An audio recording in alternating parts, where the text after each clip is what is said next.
Welcome, my dear friends. It's great to see you again. In case we haven't been introduced, I'm Stephen Clements, a writer, a gamer, and appreciator of big brain activities in general. On this channel, I perform dramatic story readings, I provide role-playing game and movie reviews, and I get to talk to interesting people. And in this episode, we're going back for a dramatic reading in part 2 of Bumpi Takes Over from the short story collection, Memphis Dirty, Tales from the Dirty South, edited by me, mostly written by me, but I have contributions from other dear friends in here that I think you'll enjoy. So if you haven't checked out part 1 of Bumpi Takes Over, I would recommend you do that first before proceeding into part 2, because you might be a little bit lost, but if you're a fan of cocaine, you're gonna jump right in with both feet and have a great time. I'm not kidding. And as mentioned in the last episode, Bumpi Takes Over is the third part of a 3-part arc, making a larger crime fiction story in this short story collection. And so without further ado, we're into part 2 of Bumpi Takes Over. "I love cocaine!" bellowed the Duke in his fiefdom as he pulled up from his third line in the club. At first, he clenched his eyes with a strength that could have cut diamonds, but when he opened them, he saw the scintillating disco ball illuminate his world. He'd seen this heaven of paid-for women and R&B lit up like that before, which is why he kept doing it. "Oh my God," he trailed off as he covered his face with one of his giant palms. He was tripping balls. It was great. Through the din of music and joy, he started hearing this annoying sound, though. It was a quiet, insistent, "Sir, sir, sir," it went. As the initial rush eased into the high he was already working with, Willie looked in the direction of the sound. It was one of the little server boys, dressed in his gaudy tuxedo. Who the fuck was this mortal to be bothering him? "What?" screamed the Duke, lurching across the table with his bloodshot eyes ablaze at the young man. "Sir, I was asked to give this to you. It's good news I was supposed to tell you," said the jerry-curled man, handing an envelope to his master. Willie snatched it away jealously, to keep anybody else from having anything good in their lives. He tore it open and saw a Polaroid picture fall into the cocaine and champagne-frosted table. "Ah, it must be proof of the capture," he thought. Devon couldn't very well bring that bastard in here. Duke Willie squinted in the purplish light of the club, trying to make out the details of the black man in the picture. He didn't have his reading glasses on, so he turned to the light-skinned prostitute with straight hair next to him. "Bitch, can you see this? The picture's blurry." That very fine woman could make out the picture, and she covered her face to conceal her disgust when she recognized what it was. "What is it, bitch?" She choked down her rising champagne to answer, "It's your boy Devon, naked, tied up, on your desk. It looks like a fat chocolate mountain." "Bitch, what?" Willie raged, his anger moving him to fling the waif across the table one-handed. Willie was not pleased. "You all right, young blood?" came a voice, shaky at first. The second time Bumpi heard it, it was more real, less like something in a dream. He opened his swollen eyes to see the fine caramel skin of the man who spoke the smooth baritone to him. Leon's straight black hair and crisp white suit looked in perfect order. You'd never know he had just beat some serious ass in it. Bumpi found himself lying on a roughed-up cot with a frayed sheet over him. He went to raise himself up, only to find his body so stiff he could only groan and lay back down. "Cool down, cat," reassured Leon. "You're in a good place now. It might not look like much, but welcome to our office. It used to be a tea house, but now the only tea we can offer you is the malt liquor kind." Bumpi saw a tall, fat gentleman walking up behind Leon, carrying 2 wooden folding chairs. While he sat them down, Bumpi looked around the place. It was in marginally better repair than the abandoned gas station he had just been in, but the spirit of the place was that of being lived in. It had a vitality to it, where the place he was beaten unconscious was dead and forlorn.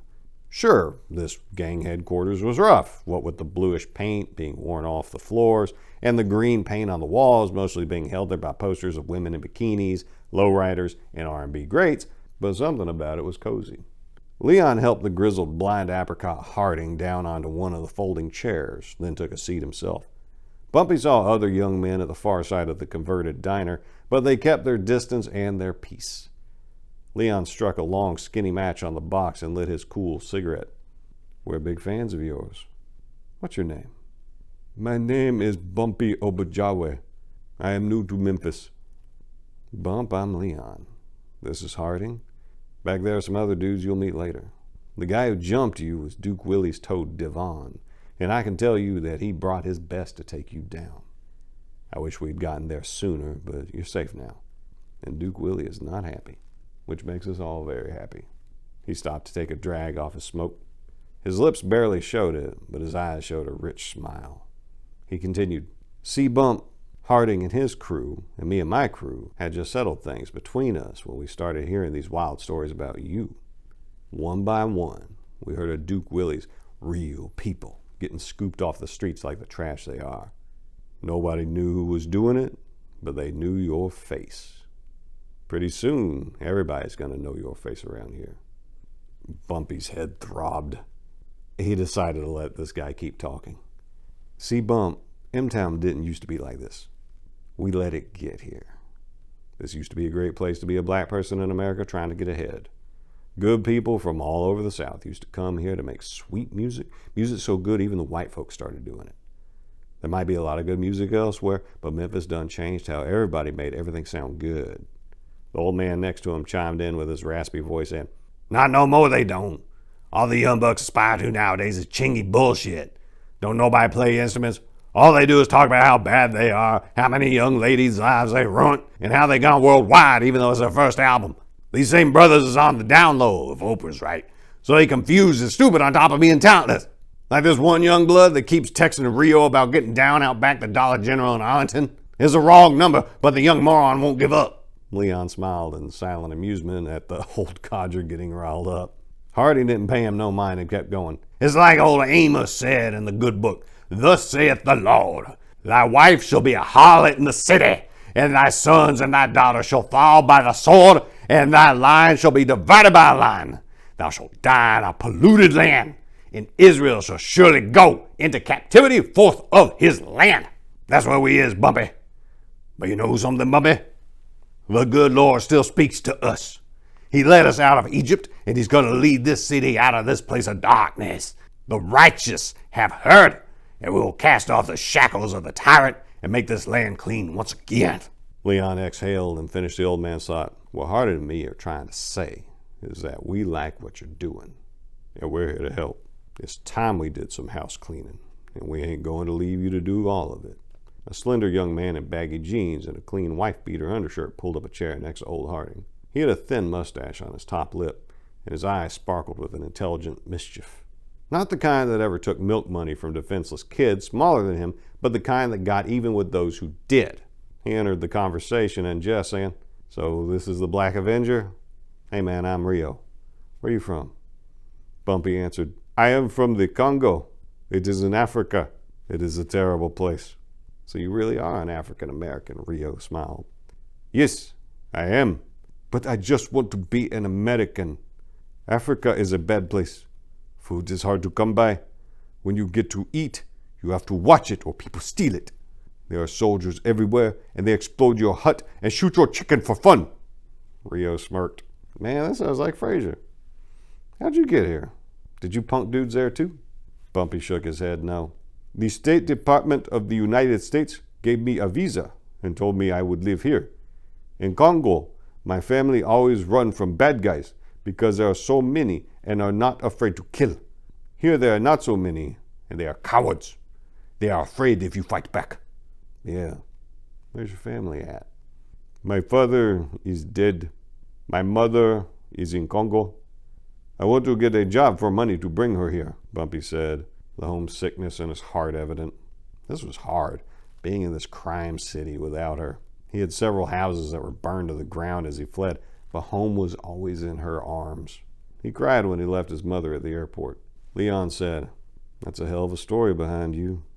That'd make a heck of a blues song. You ever heard the blues before? No.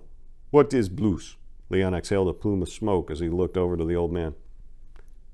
Hardin, school your boy here. Leon stood up and walked to the far side of the diner. He picked up a worn acoustic guitar and carried it back to old Apricot's waiting hands. The old man took it, and Leon sidled up to the bar, ordering the young man named Foraway to pour him a whiskey. Harding started strumming the guitar. Now all you young bucks listen up. The blues is the source of all that is good music. King David knew the blues. We used to sing it out in the fields when we had chains. When we lost them, we put it to guitar. See, blues is the heart and soul of the black people. Blues is about having it hard and ain't nothing you can do about it. Your heart wants to love, but all it gets is hurt. Then all you can do is holler out that the Lord forgives you for all the bad you done did. As Harding's strumming turned into soulful chords, he opened up.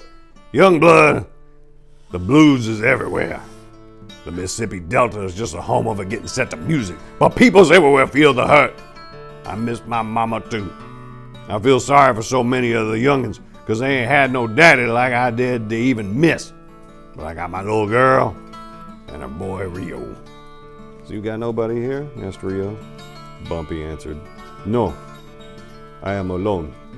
Until now, smiled Rio. Why don't you come to meet my mom? She'd love to make you dinner. Bumpi smiled. That is good. Yes, I would like that. He looked around the derelict diner before asking, What do you all do here? The wiry, short young man behind the lunch counter piped up, We run this bitch. We all up in this hood. He then beat his chest through his sweaty undershirt and flashed some gang sign. It did not make him look impressive at all. It's more than that, came the soft voice of a giant young man in a red sweater walking in through the back door and carrying some styrofoam takeout boxes. He looked at Bumpi and waved. We keep troublemakers out of our neighborhood.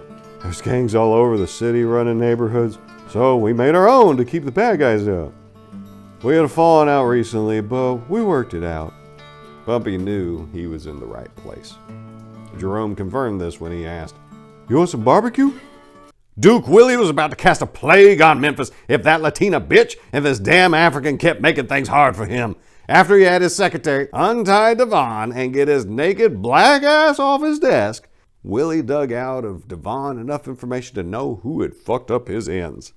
That caramel-skinned, straight-haired motherfucker Leon Johnson. Willie and him had crossed paths back in the day when that superfly-looking dick stole Willie's girl. Willie had only beat that bitch when she had it coming, and this smooth-talking skillet rolled up and made off with her. It was all put on lockdown and settled, though. After Duke Willie came to power, he had some friends condemn Leon's house and run over his mama outside church one Sunday. Leon learnt his place. He broke that trick. And to make sure the lesson stuck, Willie's boys would go smash a window or cut a tire now and then as a reminder. Yeah, Willie had a lot of people to do that to. But this one was personal, just like the rest of them. But now that motherfucker was back. All right, Devon, this is how we gonna do it. Call out the rioters. Sure thing, boss. Get them in touch with me. They're gonna pay a little visit to Leon's hideout. Make sure they got the 7.62s because these motherfuckers are gonna spray that rundown chicken shack until they're out of lead. Sure thing, boss. Then they're gonna burn that motherfucker down. Devon nodded, the sweat beating down his chin onto his naked, hairy gut. There was gonna come a plague on South Memphis tonight. Duke Willie's riders was gonna take South 3rd straight to hell. Harding had just finished a medley of songs when a rapid knock came at the front door to the tea house. Four-way jumped too, squaring off against the noise. Everybody got quiet, but Rio rose from his chair to look through the peephole. After he saw what stood outside, he motioned for everybody to relax. Opening the door, the eyes of all inside fell on the scraggly crackhead standing in the pale white streetlight. Hey, dude, you need something? Asked Rio. How's you? Asked the frizzy-haired crackhead. I got this right here, and I'd like to sell you gentlemen this fine garment, the hobo said as he unrolled a pair of little girl-sized pink sweatpants. Rio motioned in the negative. No, we don't need none of that. If you need something to eat, take this, he finished, pulling a wrinkled $5 bill from his jeans pocket. Okay, thanks, said the hobo as he quickly snatched the money and turned away. Rio closed the door. He liked helping people, but he knew those sweatpants weren't that crackheads, and he didn't want to encourage stealing. A mere second after the door shut, Rio heard that hobo yell out, "There and there!" and a torrent of gunfire opened up. Bumpi hit the floor as the bullets and shattered glass rained like hail around him, the furious kind of rain that comes at you from the side, leaving you no chance for shelter. He heard shouting from Leon for everybody to get down and the thuds of his savior's bodies hitting the ground. He peeked his wide eyes underneath his crooked elbow to see if anybody had been hit, but all he could see were some bodies on the ground. If they were bleeding their red blood, they were keeping it a secret for now. The profusion of bullets, probably from an AK-47, Bumpi could tell by the merciless way they tore through the walls, stormed into the tea house for what seemed like hours, when your mind clutches after every second, trying to see if this would be the last. Then it stopped, haltingly, like the last kernels of corn exploding in relentless heat.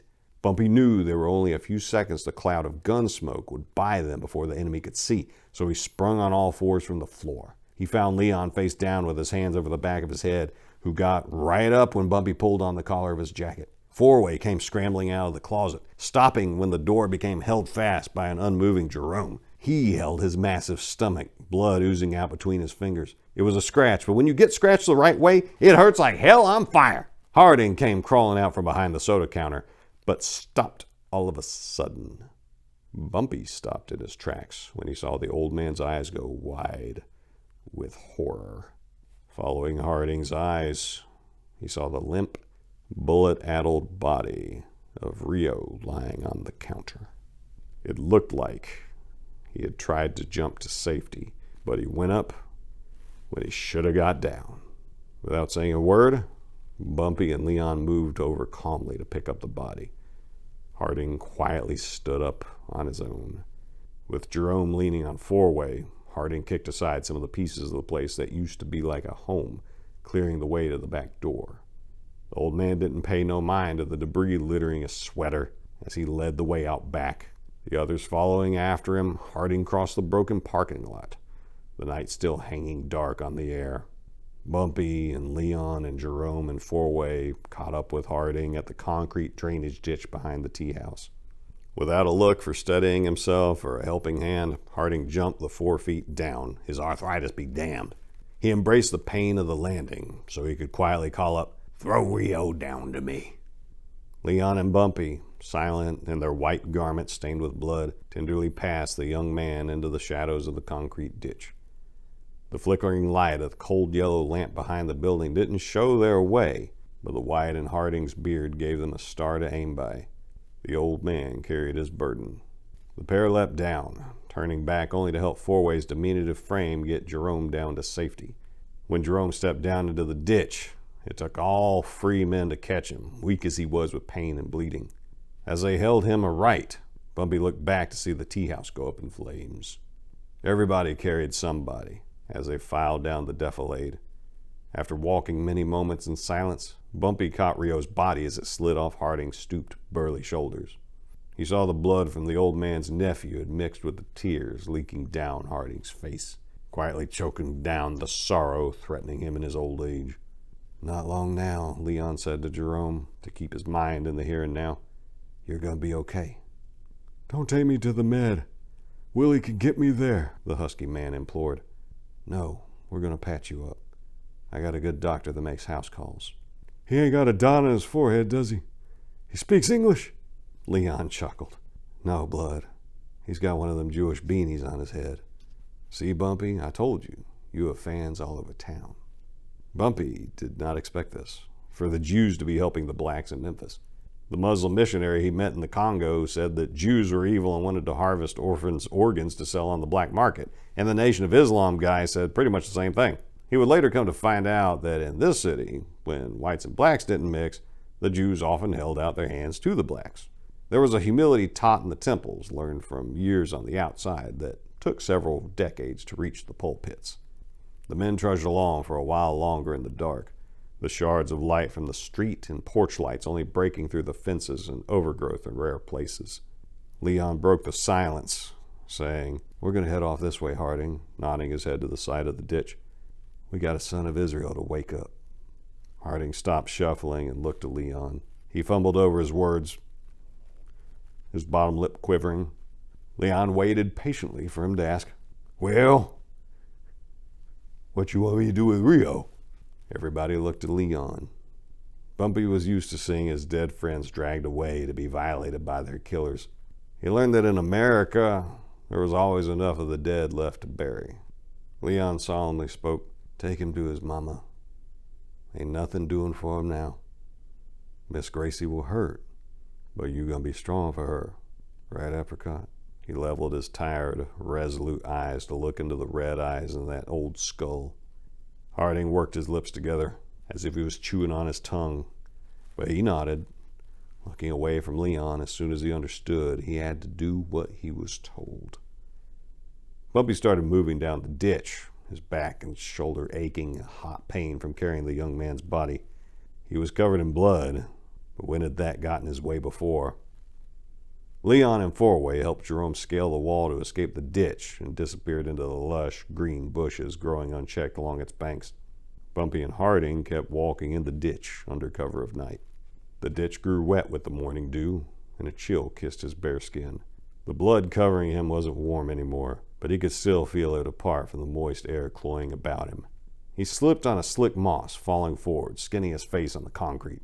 Old Apricot tried to reach out for Rio's body to stop him from touching the ground, this unhallowed ground, but was too slow. His momentum carried him to the jumble of young men, one living, one dead, and he too fell to the ground, landing atop Rio. His nephew's eyes had come open, the bloody tears framing his white eyes. Apricot could see his own breath coming out of the young man. He could be strong no longer. He buried his face into the shattered breast of his blood, his kin. Bumpi sat up exhausted. He watched the old man mourn the young man in the morning dew. When the African and the old man delivered her son to Miss Gracie, the drowsy woman stared at the body lying on the white wooden slat of her back porch. She pulled her hairnet off and rubbed the sleep from her left eye, as though it hadn't noticed what the right had already seen.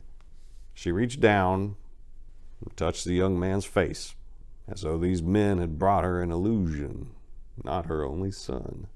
The two men stood there mournfully, bearing witness to the woman as she sank to her knees, her plain nightgown pulling back to expose her knees to the splintering wood. They stood there helpless, as she cried and wailed, clutching her dead son to the breast that suckled the sweet young baby he had been. As her sorrow became hysteria, they could offer her nothing to quiet her pain. A few sleepy and high neighbors came to investigate the wails they heard through the decrepit fence that Rio had just yesterday gotten to pieces to mend. He had gotten things set to right and was about to put it all back together. And that's the end of part 2 of Bumpi Takes Over. Yeah, we leave that one on a down note. We started on such a high note, celebrating into cocaine. But tragedy and Memphis, they go together. They just do. You can come up with all kinds of explanations, socioeconomic this, cultural that, this and that. It's people doing awful things to people. Now, there's a human cost to it. And apparently, it's okay.